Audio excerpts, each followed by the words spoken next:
1922 Germany වල Anna කැතරිනා කියලා අවුරුදු 26ක තරුණියක් මිය යමින් ඉන්නවා. එයා ලොකු බ්‍රේන් ඩැමේජ් එකකට පත් වෙලා ඉඳපු කෙනෙක්. එයාගේ මොළේ ආබාධ ගොඩක් තියෙනවා ඒ වෙනකොට. ඒ ඔක්කොටමත් වැඩිය උපතේ සිටම මේ ගෑනු ළමයාට කතා කිරීමේ හැකියාව තිබිලා නැහැ. ඒ කියන්නේ එයා උපතේ සිට කවදාවත් වචනයක්වත් කතා කරලා නැහැ. එයාට කොහොමත් තිබ්බ ප්‍රශ්නත් එක්ක දැන් එයා මුණ දීපු දේවලුත් එක්ක ගොඩක් දුරට එයාට ප්‍රතිකාර කරපු වෛද්‍යවරු විශ්වාස කරේ මෙයාගේ මොළේ දැන් සෑහෙන දුරකට ඩැමේජ් වෙලා ඉවරයි.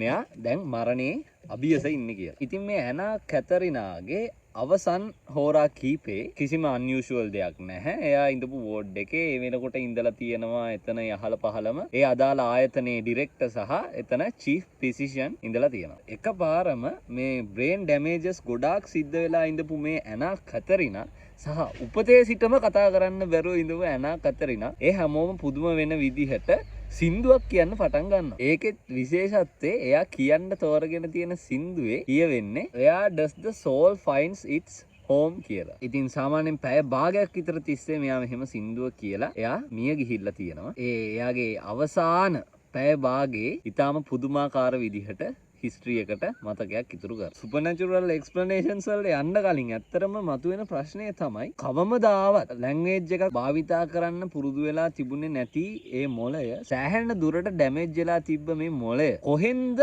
මේ යාගේ මනසට මේ සින්දුව ආවේ කියන එක. ඒ කියන්නේ හිතන්නකෝ යාගේ බ්‍රේන් එක ඩැමේජ් වෙලා තියෙන විදිහ. කොහොමද එච්චර දෙයක් කරන්නේ? දැන් ගොඩක් දුරට ওই වගේ දෙයක් දකිද්දී හිතන්නේ මේ මිනිස්සයා එන්න මිය යමින් තියෙනවා කියලා. එයාගේ ශක්තිය එන්න නැතිම වෙලා යනවා වගේනේ.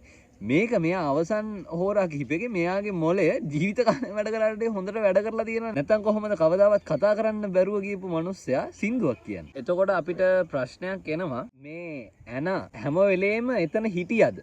එයා කොන්ෂස්ලිද හිටියේ. එතකොට මේ මුළු කාල පරාසය තුලම ඇනාගේ මනස කොහෙද තිබිලා තියෙන්නේ? එතකොට අපිට තව ප්‍රශ්නයක් එනවා. අපි ගොඩක් දුරට සමහර විට ලෙඩ ඇඳේ ඉන්න මරණාසන්නයි කියලා හිතන ගොඩක් ලෙඩ්ඩු. ඇත්තටම සමහර විට අපි හිතුවට එයාලගේ සිහිය, එයාලගේ මනස තාමත් ජීවත් වෙනවා වෙන්න පුළුවන්. අද අපි කතා කරමු ටර්මිනල් ලුසිඩිටි ගැන. මේක සාමාන්‍යයෙන් ශතවර්ෂ 2ක් විතර තිස්සේ ඩොකියුමන්ටඩ් වෙලා තියෙනවා. දැන් නියුරෝ සයන්ස් වලින් මේකට එක එක උත්තර ගේන්න පටන් අරගෙන තියෙනවා. මේකට මේ ටර්මිනල් ලුසිඩිටි කියන ටර්ම් එක ඔෆිෂියලි කොයින් වෙන්නේ 2009. ඒ කියන්නේ මේ ඊටම මෑත කාලීනව. මයිකල් නේහෙම් වෙන්න ඕනේ මම ප්‍රොනවුන්ස් කරා හරියට දන්නේ කියලා බයොලොජිස්ට් කෙනෙක් සහ බෲස් ග්‍රේසන් කියලා සයිකියාට්‍රික් කෙනෙක්. ඇත්තටම මේ සිද්ධිය ගොඩාක් බ්‍රෝඩ් රේන්ජ් එකක මේ ලෙඩවල දකින්න ලැබෙනවා. මේ නැතුව මේ එක ලෙඩකට සීමා වෙන්නේ නැහැ. ගොඩක් සිවියර් බ්‍රේන් ඉන්ජරිස් තිබ්බ අය, ඇල්සයිමර් ඩිසීස් තිබ්බ අය, ස්කිට්සොෆිනියා තිබ්බ අය, මොළය නිකන් අපි අර ආයෙ ගොඩ ගන්නම බැරි වෙයි කියලා හිතන තත්වයේ ලෙඩ තියන අය ගොඩක් මේ ෆෙනොමිනොන් එක through ගිහිල්ලා තියෙනවා. මම ඉඳපු දාන හොඳටම අවුව වැටෙන්න පටන් ගත්තා. මේ ඇත්තටම එච්චර රෙයත් නෑ. ස්ටඩීස් වලින් හොයාගෙන තියෙනවා. කෙයා ගිවර්ස්ලා කියන්නේ නිකන් ඔය නර්ස්ලා වගේ අය. සාමාන්‍යයෙන් එයාලගෙන් 70%ක් විතර සාමාන්‍යයෙන් අවුරුදු 5ක් වගේ පීරියඩ් එකක් ඇතුලේ මේක විට්නස් කරලා තියෙනවා කියලා. ඒ කියන්නේ ගොඩක් අය මේක අත්දකලා තියෙනවා. මමත් හිතනවා ඒක කොමන් කියලා. මොකද අපි ගොඩක් දුරට අහනවා නේද? මේ අනේ යා ඒ උනාට නැති වෙන්න කලින් දවසෙත් හොඳට හිටියා. මගේ නමත් කිව්වා. මාව හොඳට අඳුරගෙන කතා කරා වගේ අපිට නිතරම අහන්න හම් වෙනවා නේද?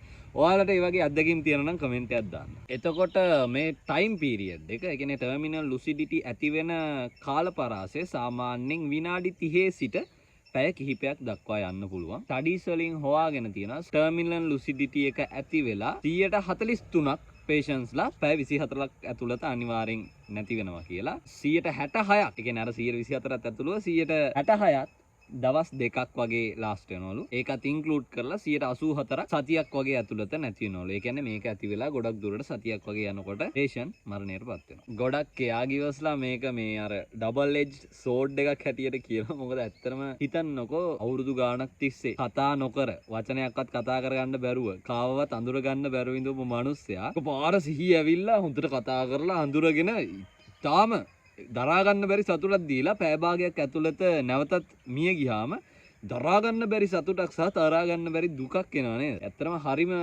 ඛේදජනක ෆෙනොමිනොන් එකක්. ඒක නිසා අපි ඒක බලන්න කියලා යාලා කියන්නේ මේ ලාස්ට් chance එක. යාලට සමු දෙන්න හම්බෙන අවසාන මොහොතක් විදිහට මේක සලකන්න කියලා තමයි එයා කියන්නේ. නමුත් ඒක ඉතාම අපහසුයි. අපි සයන්ස් වලින් මේක කොහොමද වෙන්නේ කියන එක බලන්න කලින් මේක එළියට පේන්නේ මොන වගේද කියන එක බලන්න. ගොඩක් දුරට මේකේ කන්සිස්ටන්ට් පැටර්න්ස් තිබිලා තියෙනවා. ඩිමෙන්ෂියා වගේ රෝග තත්ත්වයක ඉඳපු පේෂන්ට්ලා එකපාරට නිකන් කෑමක නමක් කියලා ඉල්ලන තත්ත්වයට එනවලු. ඒ කියන්නේ ගොඩක් දුරට එයාලගේ මතකය අඩුයිනේ. එතකොට මේ එයාලට හදිස්සියේ නිකන් මතකය එනවා. නැත්තම් නමක් කියලා ආස කෑමක් මම ආස කෑම කියලා ඉල්ලන්න පුළුවන් තත්ත්වයට එයා එනවලු. ගොඩක් දුරට අවුරුදු ගාණක් තිස්සේ සමහර විට තමන්ගේ පුතාව අඳුරගන්න වගේ බැරුව ඉඳපු කෙනෙක් එකපාරටම නම කියලා පුතාට කතා කරන තත්ත්වයකට එනවා. සමහර වෙලාවට අවුරුදු ගාණක් තිස්සේ ඇඳක ඉඳපු කෙනා එකපාරම නැගිටලා හිටගෙන ඉන්නවා. අනික තමයි මේ මතකය. ගොඩාක් කේසස් වල මම දැක්කා මතකය මාර විදිහට එනවා. අවුරුදු 40කට විතර කලින් කරපු මොකක් හරි සිදුවීමක් ගැන මාර ප්‍රිසයිස්ලි ඩිස්ක්‍රයිබ් කරන්න පුළුවන් තත්යකට මතකය නැවතෙනවා. මේක අර තිබ්බ ලෙඩෙත් එක්ක වෙනස් වෙනවා. ඒ කියන්නේ හිතන්නකො ඩිමෙන්ෂියා වගේ මතකය සම්බන්ධ ලෙඩක් තිබුණ කෙනෙක්ට ගොඩක් දුරට එයාගේ සෙල්ෆ් එක නැහැනේ. ඒ කියන්නේ මේ මිනිස්සයා ඉස්සර ඉඳපු කෙනා නෙමෙයි. මේ ලෙඩේ හැදුනහම එයාට යාව මතක නැති වෙන අර එහෙමනේ. නමුත් මේ ෆෙනොමිනෝන් එක වෙන කාලය අතරතුර ඩිමෙන්ෂියා වගේ තිබුණ කෙනෙක් එකපාරටම එයාගේ පරණ තත්ත්වයට එනවා නිකන්. අවුරුදු ගාණක් තිස්සේ මේ කිසිම දෙයක් මතක නැතුව හරියට සිහියක් නැතුව ඉඳපු කෙනා එකපාරට නිකන් පරණ කෙනා විදිහටපත් වෙනවා. එතකොට ඩිමෙන්ෂියා වගේ තත්ත්වයකදී නිකන් ඒක අර ඕල්ඩ් සෙල්ෆ් එක නැවත ආවා වගේ එකක්. ඊළඟට ඔය ස්කිට්සොෆිනියා වගේ නිකන් අර එක හැලුසිනේෂන්ස් පේන, විකාර පේන, බය වෙන අර එහෙම තත්ත්වයක ඉන්න කෙනෙක් එකපාරටම කම්ප්ලීට් සිහියට එනවා. ඒ කියන්නේ හැමදේම හොඳට අඳුරගෙන ඒ වගේ තත්ත්වයකට එනවලු. එතකොට අර ලෙඩේ අනුව මේක චුට්ටක් අර නැවත එනවා වගේ සීන් එකක් එන්නේ. අපි ওই ටික වඩාත් හොඳින් තේරුම් ගන්න මේකේ ඩොකියුමන්ට් කේස් ටිකක් බලමු. 2004 වයස අවුරුදු 92ක් වයස ඇති ආච්චි කෙනෙක්. එයාට සද ඩිමෙන්ෂියා තත්ත්වයක් තිබිලා තියෙනවා. ඉතින් මෙයා එයාගේ අවසාන පැය 24 තුල ඊටාම ක්ලියර් සිහියකට ඇවිල්ලා තියෙනවා. මෙයා එයාගේ වයස,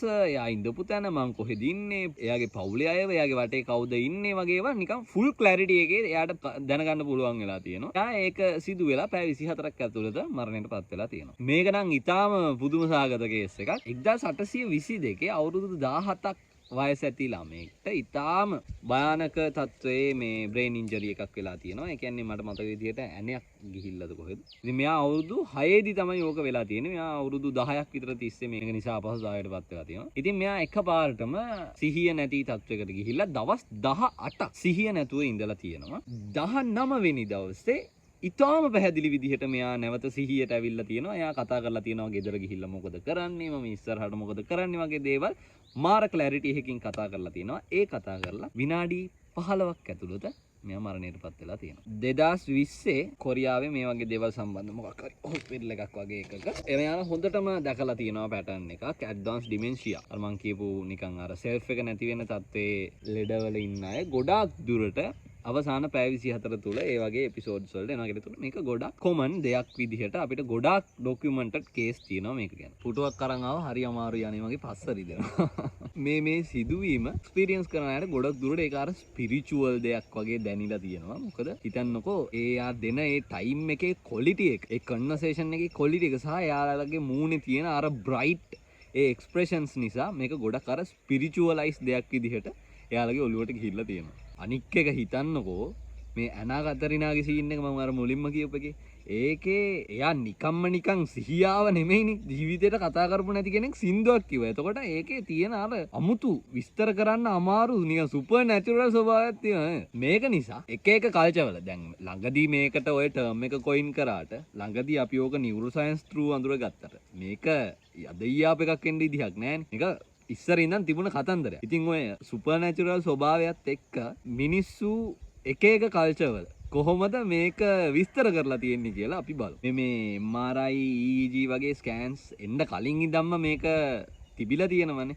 එතකොට ඒ කාලෙත් ඉඳපු ඩොක්ටර්ස්ලත් මේක හැබැයි අඳුරගෙන තියෙනවා. 1812 බෙන්ජමින් රෂ් ඔය ගොඩක් ඇමරිකන් මෙඩිසින් ෆවුන්ඩර් කෙනෙක්. එයත් ඒ වගේ දේවල් ඩොකියුමන්ට් කරලා තියෙනවා. එයා ඒකෙදි කියලා තියෙන්නේ අර මෑඩ් පීපල් කියලා. ඉතින් ඉස්සර එහෙමනේ. ඉස්සර අපි වුණත් කියන්නේ පිස්සු හැදිලා කියලා නේද? ડિප්‍රෙෂන් වගේ තියෙනකොට, ස්කිට්සොෆිනියා වගේ තියෙනකොට පිස්සු හැදිලා නේද? අංගොඩ යනවා කියපුවාම අපි ඒක අර ඒ විදිහට තමයි ඉතින් ඉස්සර ඒ රටවල තෝ තිබුණේ. එයා කියලා තියෙන්නේ අර මෑඩ් පීපල්ලා අවසාන පැය කිහිපේ ඔය ඔහොම සිහියකට එන කතාවක් එයා ඩොකියුමන්ට් කරලා තියෙනවා 1800 ගණන් වල. 19th century වලත් මේක ගොඩක් අය විස්තර කරලා තියෙනවා. lightning up before death එහෙම කියලා. ඊටත් කලින් විවිධ කල්චර්ස් වල මේක විස්තර කරලා තියෙන්නේ කොහොමද කියලා අපි බලුවා. ගොඩක් Hindu, Buddhism වගේ ට්‍රැඩිෂන්ස් වල නේද? අපේ වගේ ට්‍රැඩිෂන්ස් වල මේක නිකන් අර අවසාන මොහොතේ ස්පිරිචුවල් ප්‍රිපෙරේෂන් එකක් වගේ. නිකන් අර යා ස්පිරිචුවලි යන්න නැස්තින නිසා යාගේ සිහිය ආපහු එනවා වගේ සීන් එකකට මේක. මම දන්නේ නැහැ බුද්දිසම් වල නම් එහෙම තියෙනවා කියලා අපි නම් අහලා නැහැනේ. නමුත් එහෙම මට හම්බුණා රිසර්ච් එකේ. Hinduism වලත් මේක ගොඩක් අර විදිහට ස්පිරිචුවල් මේක අර ලෑස්ති වීමක් වගේ අර්ථකථනය කරලා තියෙනවා. ඇෆ්‍රිකන් කල්චර්ස් මේක අවසාන මොහොතේ ඇන්සෙස්ටර්ස්ලාත් එක්ක කරන කියන්නේ යාළගේ මළගිය පරණ යාළගේ මුතුන් මිත්තන් සමග කරන කතා බහක් වගේ සලකලා තියෙනවා. ඉස්ලාම් අය මේක අර අවසාන මොහොතේ මරණයට කලින් දෙවියන්ගෙන් සමාව ඉල්ලන්න ඒ වගේ අර ලාස්ට් ප්‍රේයර් ටයිම් එකක් වගේ සලකලා තියෙනවා. මේ ඔයාලා මේවා ගැන දන්නවනම් ඔයාලට මේ වගේ අර කල්චරල් බිලීව්ස් and ඔයාලා ඒක ඩිස්ක්‍රයිබ් කරන විදි සහ අත්දැකීම් තියෙනවා අනිවාර්යෙන් කමෙන්ට් එකක් දාන්න. ඉතින් බලන්න විවිධ ට්‍රැඩිෂන්ස් වල මේක විවිධාකාර විදිහට අර්ථකථනය කරලා තියෙනවා. දැන් සයන්ස් උත් මේකට විවිධ අර්ථකථන අරන් එනවා. අපි බලමු ඒවා මොනවද කියලා. අපේ මොලේ තියෙනවා සයිලන්ට් සිනැප්සස් කියලා જાතියක්. ඒ කියන්නේ හිතන්නකෝ දැන් අපි නියුරල් පාත්වේස් ගැන කතා කරලා තියෙනවා. ඔයාලා මගේ පරණ වීඩියෝස් බලන්න. එතකොට මට හරිම ලේසි මේවා විස්තර කරන්න. අපි නියුරල් පාත්වේස් ගැන කතා කරද්දි ඔයාලා සමහර විට ෆොටෝස් දැකලා ඇති. අර මෙන්න මේ වගේ දෙකක් තියෙනවා. මම ෆොටෝ එකක් දාන්නම්. මේ වගේ දෙකක් තියෙනවා. ඒක මැදින් තමයි ඔය නියුරෝ ට්‍රාන්ස්මිටර්ස් මාරු වෙන්නේ. ඔය අපි ඩොපමීන් වගේ කතා කරන්නේ. අන්න එහෙම වෙන සීන් එක. අර ඒ මාරු වෙන එකට තමයි අපි සිනැප්ස් එකක් කියලා කියන්නේ. ඕකේ. අපි භාවිතයට නොගන්නා සයිලන්ට් සිනැප්සස් තියෙනවා අපේ මොලේ. ඒ කියන්නේ නිකන් අර බෑකප් එකට වගේ තියපුවා. ඒක භාවිතා වෙන්නේ නැහැ කියලා අපි කියන්නේ. මම මේක සරල ඇනොලොජි එකකින් පැහැදිලි කරනවා. හරිද? හිතන්නකෝ ඔය දෙපැත්තේ තියෙන දෙක ගඟක් මැදින් යනවා. දෙපැත්තේ තියෙන ඉවුරු දෙක. මේ ඉවුරේ සිට මේ ඉවුරට බඩු ටිකක් අරගෙන එනවා. මේ බඩු ටික රිසීව් කරන එන්ඩ් එකේ ඉන්නවා NMDA රිසෙප්ටර්ස් and AMPA රිසෙප්ටර්ස් කියලා ಜಾති දෙකක් ඉන්නවා ඔය මේ ඉවුර. එයාලා තමයි ඔය ගඟ හරහා බෝට්ටුවකින් එහා පැත්තේ ඉඳන් අරන් එන දේවල් මෙහා ඉවුරට බාගන්න. ඕක හිතන්නකෝ ඒ දෙක බඩු බාන දොඹකරේ තමා එක රිසෙප්ටර් එකක්. අනික ඔය දොඹකරේ ක්‍රියා කරන ක්‍රියාකරු කියලා.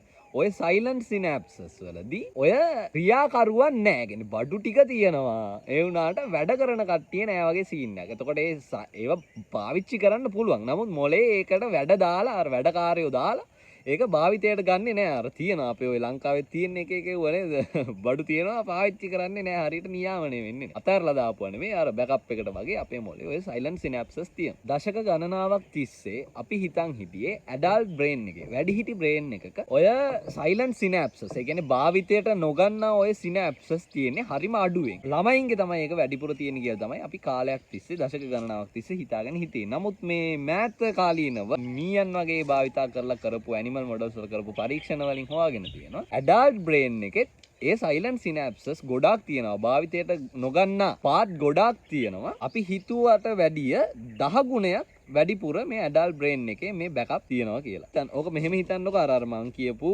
ඉවුරු දෙක. ඒකේ පාවිච්චි කරන ඩොක්ස් තියෙනවා. පාවිච්චි කරන වරායවල් තියෙනවා. ගොඩක් පාවිච්චි කරන්නේ නැති බෑකප් එකට තියෙන වරායවලුත් තියෙනවා. ඔන්න ඔය වගේ කතන්දරයක් තමයි ඕකේ වෙන්නේ. ඉතින් මේ මොකද්ද අපි හොයාගෙන තියෙන්නේ? අපි හිතුවට වැඩිය ඇඩල්ට් බ්‍රේන් එකේ ඒ වගේ අතුරු පාරවල් 10 ගුණයක් වැඩිපුර තියෙනවා කියලා. ඉතින් මේ මරණයේ අවසාන මොහොත වෙනකොට ඒ එක්ස්ට්‍රීම් ස්ට්‍රෙස් එක අපේ මොලේ ඉතාම විශාල තත්ත්වයේ ප්ලාස්ටිසිටි ලෙවල් එකකට ගිහිල්ලා ඒකට හෙබියන් ප්ලාස්ටිසිටි කියලා කියන්නේ. ඒ කියන්නේ BDNF ලෙවල්ස් උඩ ගිහිල්ලා අපේ මොලේ ඉතාම ප්ලාස්ටිසිටි එක වැඩි තත්ත්වයකට ඇවිල්ලා ඔය ඕෆ් වෙලා තියෙන සයිලන්ට් සිනැප්සස් එකපාර හැම එකම ඇක්ටිව් වෙන්න ගන්නවා කියලා කියනවා. ඒ කියන්නේ ඔක සරලව අර පාරවල් සේරම අර ඩොක් සේරම එකපාර ඇරෙනවා. එතකොට මේ වෙනකම් භාවිතයට ගත්ත නැති පාරවල් සේරම එකපාර ඇරෙනවා වගේ කතන්දරයකින් තමයි ඔය CA එන්නේ වගේ කතාවක් ඕක. ඒක ඊටාම සුළු කාලයක් තමයි පවතින්නේ. ඔය කියනවා කෙමිකල් ස්ටෝම් එකක් ඇති වෙනවා කියලා බ්‍රේන් එකේ. නියුරෝ ට්‍රාන්ස්මිටර්ස් වල ෆ්ලඩ් එකක්. ඔය ග්ලූටමේට් වල ෆ්ලඩ් එකක් ගිහිල්ලා අර ඩොග් දෙක අතර තිබ්බ හිඩස සම්පූර්ණයෙන්ම හැම හිඩසක්ම කෙමිකල්ස් වලින් පිරීලා ඔය තත්ත්වය ඇති වෙනවා කියලා. ඕකේ අවුල තමයි ඔය ග්ලූටමේට්. ඉතා විශාල කන්සන්ට්‍රේෂන්ස් වලින් තියෙන එක මොලේට ගොඩක් අන්හෙල්ති. ඒක නිකන් අර හිතන්නකෝ මොලේ සර්කිට් සේරම ඒ ෆ්ලඩ් එකේ తాවකාලිකව ලොකු පවර් එකක් දුන්නට ලොකු සිහියක් අරන් දුන්නට ඒ සේම් මෙකනිසම් එකම අපේ මොලේ තියෙන සර්කිට් සේරම ෆ්‍රයි කරලා දානවා වගේ සීන් එක. ඔක්කොම නිකන් පිච්චිලා යනවා. ඒ එච්චර පවර්ෆුල් ටෝම් එකක් තමයි එන්නේ. සෝ ඒකයි ඕක අර මිනිත්තු කිහිපයකින් නැතිලා යන්නේ. තව මේ EEG ස්කෑන්ස් වලදී හරිද ඔය අවසාන මොහොතේ දැන් EEG කියලා තියෙනවා. මමත් මේ වගේ එහෙම ලොකුවට දන්න මනුස්සෙ නෙවෙයි. මේ EEG ස්කෑන්ස් වලින් ගොඩක් දුරට කරන්නේ අපේ මොලේ තියෙන ඔය ඉලෙක්ට්‍රික් සිග්නල්ස් පාස් වෙන එක මනින ක්‍රමයක්. ඕකේ තියෙනවා එක එක බෑන්ඩ්ස්. හරිද? එහෙම තමයි මනින්නේ. ඒ කියන්නේ ගැමා කියලා තියෙනවා, බෙටා කියලා තියෙනවා ඔන්න ඔහම. ඕකේ ඔය ගැමා කියන ෆ්‍රීකවන්සි එක නිතරම එනවා කියලා කියන්නේ අපේ මොලේ සෑහෙන කොන්ෂස් ස්ටේට් එකක තියෙද්දි. ඒ කියන්නේ අපි සිහියෙන් ඉද්දි තමයි ඔය ගැමා කියන මේ ෆ්‍රීකවන්සි එක අපිට දකින්න තියෙන්නේ. ඕකේ. අපේ එක බ්‍රේන් රීජන් එකක් තියෙනවා. posterior cortical hot zone එක කියලා. හරිද? උත්තර වචන ගැන හිතන්න එපා. ඒක තමයි අපි ගොඩක් දුරට අපේ කොන්ෂස්නස් එක, අපේ සිහිය, අපේ මයින්ඩ් එක තියෙනවා කියලා ගොඩක් දුරට හඳුන්වන්නේ ඔය කියන බ්‍රේන් ඒරියා එකේ. ඉතින් මේ අර මං කියපු ගැමා ෆ්‍රීකවන්සිස් වැඩිපුර දකින්න තියෙනවලු ඔය ස්පෙસિෆික් රීජන් එකේ. මේ ෆෙනොමිනොන් එක වෙන අතර වාරේ. ඒ කියන්නේ සිහිය නැවත ඇවිල්ලා කියන එක තමයි එතකොට එතනින් රීඩ් එක එන්නේ නිකන්. අරලව ගත්තොත්. ඕකේ මෙහෙම තත්ත්වෙකුත් තියෙනවා. ඒ කියන්නේ සමහර අය ආගිව් කරනවා. ඕකේ එහෙම හරි රීඩ් එකක් ගන්න බෑ. මොකද දැන් මරණයේ අභියස ඉන්නකොට අවසාන මොහොතේ අවසාන පවර් එක නිකන් චොක් ගාලා නිකන් පිච්චෙනවා වගේ එකක් නිකන් මම සරල භාෂාවෙන් කියන්නේ. වගේ එකකින් තමයි යෝග පේන්නේ කියලා. මොකද EEG ස්කෑන්ස් කියන්නේ ගොඩක් සර්ෆස් ලෙවල් එකේ දේවල් මනින එකක්. එතකොට ඒක අර ඇකියුරේට්ලි අපිට ගන්න බෑ කියලා ආගියුමන්ට්ස් තියෙනවා. මම මේ කවුන්ට් ආගියුමන්ට් එකක් දැම්මේ මොකද ඒකත් අපි සලකලා බලන්න ඕන නිසා. තව කතන්දරයක් තියෙනවා මේකේ මේ අවසාන මොහොතේ අපි කියනවා හයිපොක්සියා කියලා එකට. ඒ කියන්නේ ඕගන්ස් වලට එන ඔක්සිජන් ලෙවල්ස් අඩු වෙන එක. ඒ අඩු වුණාම ඒ හැදෙන එක්ස්ට්‍රීම් ස්ට්‍රෙස් එක නිසා අපේ ඔය නියුරල් පාත්වෙස් වල කැල්සියම් ලෙවල්ස් ගොඩක් ඉහළ යනවා කියලා. කැල්සියම් ගොඩක් දුරට ඇක්ට් කරන්නේ ඕක ඇතුලේ නිකන් අර මේ සිනැප්ස් එකකට ඔන් ඔෆ් ස්විච් එකක් වගේ. ඉතින් ඔය කැල්සියම් ෆ්ලඩ් එක සිනැප්ස් ස්ට්‍රෙන්ත් එක වැඩි කරලත් මේ සිහි තත්ත්වය ඇති කරනවා කියලා. මිය යන ඕගන්ස් නැවත පනගන්න උත්සාහ කරන ඔක්කොම පවර් එක රීස්ටෝර් කරන්න ගන්න උත්සාහයක් විදිහට ඒ කැල්සියම් ෆ්ලඩ් වෙලා ඕක වෙනවා කියලා ඔය වෙලාවේ අපේ මොලේ දැන් ඔය හිතන්නකෝ ඔය කරන්ට් එක ගන්න ඉන්ධන දහනය කරනවා කියලා. ඔය ඉන්ධන දහනය කරන්නේ ප්‍රධාන වශයෙන් ග්ලූකෝස් පාවිච්චි කරලා. ඉතින් මේ ඔය කැල්සියම් ෆ්ලඩ් එක වෙලා ඔය වෙලාවට අපේ මොලේ ඕල්ටර්නේටිව් ෆුවල් සප්ලයිස් වලට යනවා කියලා කියනවා. ඒ කියන්නේ ග්ලූකෝස් වෙනුවට ලැක්ටේට් මොකද කෙටෝන්ද මන්ද. ඔය වගේ තියෙනවා තව ಜಾති දෙකක්. ඒවා දහනය කරන්න පටන් ගන්නවා කියලා. ඒක හිතන්නකෝ මෙන්න මේ විදිහට සාමාන්‍යයෙන් දැන් අපේ ගෙදර කර තිබ්බා ටූටි දාලා දුවන ත්‍රීවිල්ල. හරිද? ඒ කියන්නේ ඔය පෙට්‍රලුයි ඔයිලුයි දාලා දුවන්නේ. ඉතින් ඔය දුවන එක පෙට්‍රල් නැතුව ගියාම කාලයක් අපි අන්තිම කාලයක භූමි තෙල් දාලා දිවුවා. ඉතින් භූමි තෙල් දාලා දුවන්න පුළුවන්. නමුත් ඒක එන්ජින් එකට ඉතාම හොඳ නැහැ. ඉතින් ඔය වගේ සීන් නැත්තම් මොලේ අර අවසාන මොහොතේ කරකණ්ඩ දෙයක් නැතුව අර ග්ලූකෝස් වෙනුවට වෙන භූමි තෙල් වගේ වෙන සප්ලයි පාවිච්චි කරලා මේ තාවකාලිකව බ්‍රේන් එක පණ ගන්නවා. කරන්ට් එක දෙන්න උත්සාහ කරනවා. තව කතන්දරයක් තියෙනවා මේ මොලේ හෑන්ඩ් බ්‍රේක් සිස්ටම් එක ඕෆ් වෙනවා කියලා. ඒ කියන්නේ හිතන්නකෝ අපේ මොලේ එක්සිටේෂන් ඇන් ඉන්හිබිෂන් කියලා කැලි දෙකක් තියෙනවා. ඒ කියන්නේ ඔය හිතන්නකෝ ඩොපමින් මොලේ ඇක්සිලරේටර් එක පාගනවා වගේ. හරිද? ඕකේ බ්‍රේක් සිස්ටම් එකක් තියෙනවා ඉන්හිබිෂන් කියලා. හරිද? ඔය ගැබා වගේ වලින් කරන්නේ ඒක. ඒ කියන්නේ ඒක සරලව හිතන්නකෝ මොලේ එක එක දේවල් වලට ඇක්සිලරේටරේ සහ බ්‍රේක් සිස්ටම් එක. ඉතින් ඔය වගේ තත්ත්වයක ඉන්නකොට බ්‍රේන් ඉන්ජරි එකක් වෙලා නැත්නම් ඔය වගේ තත්ත්වයක් වෙලා අර ඒ ලෙඩ ඇඳේ ඉන්නකොට අපේ මොලේ ගොඩක් දුරට ඔය සමහර සිස්ටම්ස් වල හෑන්ඩ් බ්‍රේක් ඇදලා තියෙනවා. නමුත් ඒ හෑන්ඩ් බ්‍රේක් වලට පාවිච්චි කරන ඔයිල් జాතියක් තියෙනවා කියලා හිතන්නකො. ඒ ඔයිල් වලට ඉතා විශාල ප්‍රමාණයේ නියුට්‍රිෂන්ස් අවශ්‍යයි ඒ ඔයිල් නිපදවන්න. ඉතින් ඔය අධික වියදම් සහිත බ්‍රේක් ඔයිල් එක නිපදවන්න මොලේට බැරුව ගියාම ඔය හෑන්ඩ් බ්‍රේක් ටික නැති වෙලා අර බ්‍රේක් ගහලා තිබ්බ සිස්ටම්ස් ඔක්කොම ආයෙ පවර් අප් වෙනවා. වගේ සීන් එකක් කියලාත් මේකට කියනවා. ඒ කියන්නේ එහෙම වෙන්නත් ඇති නේද? ඒ කියන්නේ සමහර වෙලට අපේ මොලේ දැන් මොකක් හරි ලෙඩක් ඇදිලා සුව වෙමින් ඉන්නකොට අනවශ්‍ය විදිහට එනර්ජි එක නාස්ති වෙන්න නොදී සමහර සිස්ටම්ස් తాවකාලිකව ඕෆ් කරලා තියනවා වෙන්න පුළුවන්. ඉතින් මේ වගේ තත්ත්වකදී අර අවසාන මොහොතනේ. එතකොට අර බ්‍රේක්ස් වලට යන්න තියෙන පවර් එක නැතුව ගිහිල්ලා අවසාන මොහොතේ බ්‍රේක් නැති වෙලා අර ඕෆ් කරලා තිබ්බ සිස්ටම්ස් ඔක්කොම ආයෙ යථා තත්ත්වයට පත් වෙනවා වෙන්නත් පුළුවන්. එතකොට අපි පැහැදිලිවම තේරුම් ගන්න ඕනේ දෙයක් තමයි මේක රෙස්ටොරේෂන් එකක් නෙමේ සිස්ටම් එකේ. ඒක බ්‍රේක් ඩවුන් එකක්. හයිපෝතෙසිස් එකක් තියෙනවා. ඒ කියන්නේ මතයක් තියෙනවා. ඔය ඇල්සයිමර් ඩිසීස් වගේ දේවල් වලදී වෙන්නේ මෙමරි එක නැති වෙන එක නෙමෙයි. මෙමරි එක නැති වෙලා ගිහිලා නැහැ. මෙමරි එක තියෙනවා. නමුත් කනෙක්ෂන් එක තමයි తాවකාලිකව නැති වෙන්නේ කියලා. ඒ කියන්නේ හිතන්නකෝ කම්පියුටරයක් තියෙනවා. හරිද? කම්පියුටරේ හાર્ඩ් ඩ්‍රයිව් එකේ ඔක්කොම මෙමරිස් ටික ස්ටෝර් වෙලා තියෙනවා. නමුත් මේ මෙමරි එකට ඇක්සස් නැහැ. මොකද කේබල්ස් ටික මොනවා හරි වෙලා කියලා කේබල් ටික නිකන් බුරුල් වෙලා. කේබල් ටික ගලවලා තියෙන්නේ. කනෙක්ෂන් එක නැති කරලා තියෙන්නේ. ඒ කියන්නේ මෙමරි එක එතන තියෙනවා. නමුත් රෝගියාට මෙමරි එකේ ඇක්සස් එක නැහැ. පිට ඒක ඊටාම නිවැරදි කියලා ගන්න පුළුවන් නේද? මොකද දැන් අවසාන මොහොතේ අරගොල්ලෝ අර ආවකාලිකව ඒ කනෙක්ෂන් එක ආයෙ රීස්ටෝර් කරන එකක් වෙන්නේ අර අපි උඩ කියපු හේතුන් එක්ක. මේකේ විද්‍යාත්මක පැත්ත තේරුණාද දන්නේ නැහැ. ගොඩාක් ගැඹුරුයි ඒක. ඕකත් එක්ක අපි ඊළඟට එනවා. ඇයි එතකොට සමහර අය මේ ස්ටේට් එකට එන්නේ සමහර අය මේ ස්ටේට් එකට එන්නේ නැත්තේ කියන ප්‍රශ්නය. එතකොට අපිට ඒකට උත්තරයක් විදිහට අපිට දීලා තියෙන්නේ දැන් අපේ මොලේ තියෙනනේ white matter කියලා જાතිය. white matter කියලා කියන්නේ අර මං කියපු synapses වෙන තැන් ඒ neural pathways තියෙන තැන් buildings කියලා හිතන්නකෝ. හරිද? ඒ buildings වලට එන පාරවල් තමයි මේ white matter කියලා කියන්නේ. ඉතින් සමහර තත්ත්වවල සමහර අයගේ ඔය white matter ඒ කියන්නේ ඔය පාරවල් හරියට නැහැ. එතකොට අර ඒ තත්ත්වය නිසා සමහර අයට ඕක නැති වෙන්නත් සමහර අයට ඕක තියෙන්නත් හේතුවක් වෙන්න පුළුවන් කියලා කියන. ඒ කියන්නේ වැඩිපුර white matters තියෙන මොලේ white matter තියෙන අය ගොඩක් දුරට මේක ඇති වෙන්න වැඩි සම්භාවිතාවයක් තියෙනවා. ඊළඟට අර threshold එක ඒ කියන්නේ අර මං කිව්වේ alternative fuel supplies වලට යනවා කියලා. පෙට්‍රල් වෙනුවට භූමි තෙල් ගන්නවා කියලා අපේ මොලේ. අර ඒ තත්ත්වෙ එන්න නම් specific ගානක් තියෙනවා ඔක්සිජන් අඩු වෙන්න ඕනි. ඒකට අඩු වුණත් බෑ. අර ඒ ලෙවල් එකට එන හරියටම එන කට්ටිය තමයි මේ තත්ත්වෙට එන්නේ වගේ මතයක් තියෙනවා. ඒකයි සමහර අයට එන්නේ සමහර අයට එන්නේ නැත්තේ කියලා. ආය එයාලා ඉන්න රූම් එකේ එන්වයරන්මන්ට් එක සමහර විට ගොඩක් ආදරණීය කෙනෙක්ගේ කටහඬක් වගේ අර ඒ වගේ ඒ එන්වයරන්මන්ට් එක නිසා ඇති වෙන ට්‍රිගර්ස් නිසා සමහර අයට මේක එන්න පුළුවන්. සමහර අයට මේක නැති වෙන්න පුළුවන් කියලා මතයක් තියෙනවා. සියල්ලගෙම අපිට තේරුම් යනවා මේ බ්‍රේක් සිස්ටම්ස් වලින්. අපේ මොළය වෙලාවකට දේවල් සප්‍රෙස් කරලා තියෙන්නේ කියන එකෙන් අපිට තේරුම් යනවා අපේ මොලේ ලොකු හිඩන් වෙල්ත් එකක් තියෙනවා කියන එක. ඒ කියන්නේ අපි හිතනවට වැඩිය අපේ මොලේ ගොඩාක් මෙමරි එක තියෙනවා. හරිද? අපේ මෙමරි එකට නිතර මේක ඇක්සස් එක නැතුණා නම් ලොකවට මෙමරි එක තියෙනවා. ඉතින් මේ වගේ තත්ත්වවල ඔය සවාන් සින්ඩ්‍රෝම් කියලා තත්ත්වයක් තියෙනවා. ඒකෙදි වෙනවා කියන්නේ ඔය ගොඩක් සිවියර් බ්‍රේන් ඉන්ජරි එකක් වගේ වුණාට පස්සේ සමහර අය පොඩි කාලේ තිබ්බේ නැති ඇබිලිටිස් අලුතෙන් වර්ධනය කරගන්නවලු. ඒ කියන්නේ හිතන්නකෝ මීට කලින් කවුරු හරි ළමෙක් ඉන්නවා. එයා මොකක් හරි ලොකු ඇක්සිඩන්ට් එකකට මුහුණ දෙනවා. එයා ආය සිහියට එනකොට එයාට හොඳට පියානෝ ගහන්න පුළුවන් වෙනවා. නිකන් next level පියානෝ ගහන්න පුළුවන්.